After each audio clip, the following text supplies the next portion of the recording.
Hi everyone, and welcome back to the show. I'm your host, Phillip. Today, we are continuing our deep dive into the book, The Practice of Being at Ease. You don't have to live up to everyone's expectation. The author, Ichiro Kishimi, whom many of you know from the bestseller, The Courage to be Disliked, has dedicated his life to teaching the philosophy of Alfred Adler. Kishimi's message is a powerful wake-up call for our modern high-pressure lives. We don't need to be extraordinary to find happiness. To feel truly at ease, we have to step away from the exhausting cycle of comparison and anxiety. We need to redefine what it means to be successful and find the courage to embrace being ordinary. Only then can we live a life that we are genuinely proud of.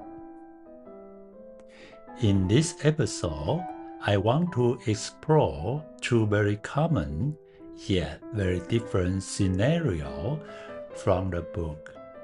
Procrastinating on a work proposal and the deep sense of emptiness many feel after retirement. Now, you might ask, Philip, how are these related? One happened mid-career and the other happened at the end. But Kishimi argued they point to the exact same root cause. Have we tied our entire self-worth to a specific role or our professional performance? Let's start with the employee who just can't seem to turn in their project. We all know someone like this, or maybe we are that person. They keep saying, I just need to tweak it a bit more, or it's not quite perfect yet, and so the deadline keeps sliding. On the surface, it looks like they are just highly responsible and have high standards. But Kishimi cuts right through that excuse. He points out that this often isn't perfectionism, it's avoidance. Why? Because as long as that proposal stays on your hard drive and isn't submitted, you can live in a fantasy. You can tell yourself, if I really put this out there, it would be a massive success.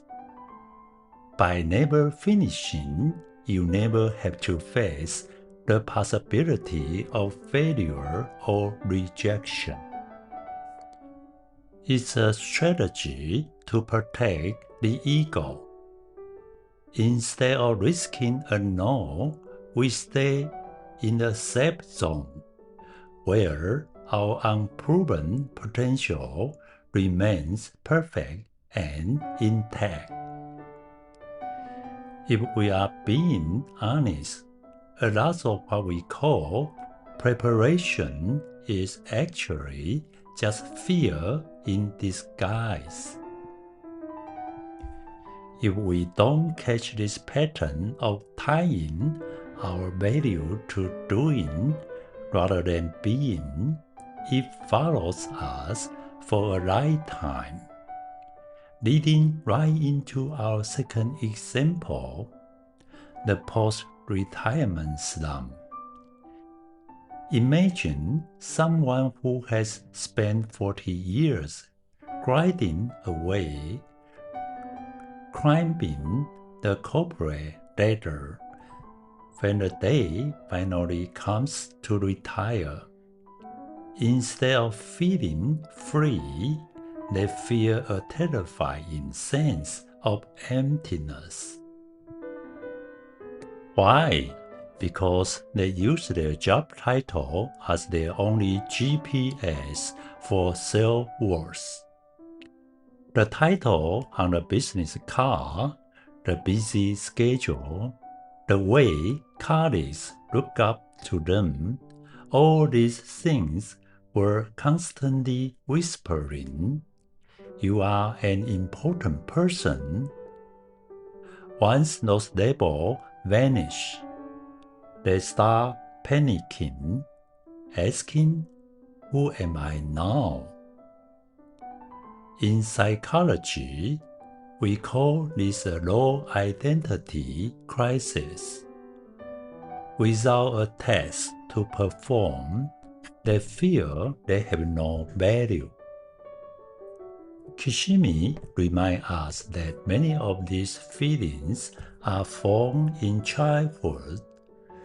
We grew up believing we were only worthy of love if we were useful or special. But the practice of being at ease is about realizing that you are enough exactly as you are. You don't need a title, a high-pressure job, or a perfect proposal to justify your existence. As we wrap up today's episode, I want to leave you with a question. If you stripped away your job title and your achievement today, would you still be happy with the person who is left? It's a tough question, but it's the key to finding true peace. Thank you so much for joining me today. I hope this insight helped you find a bit more ease in your own life. I wish you all a week filled with health, happiness, and meaningful moments. Take care of yourself, stay positive, and I will see you in the next episode. Bye for now.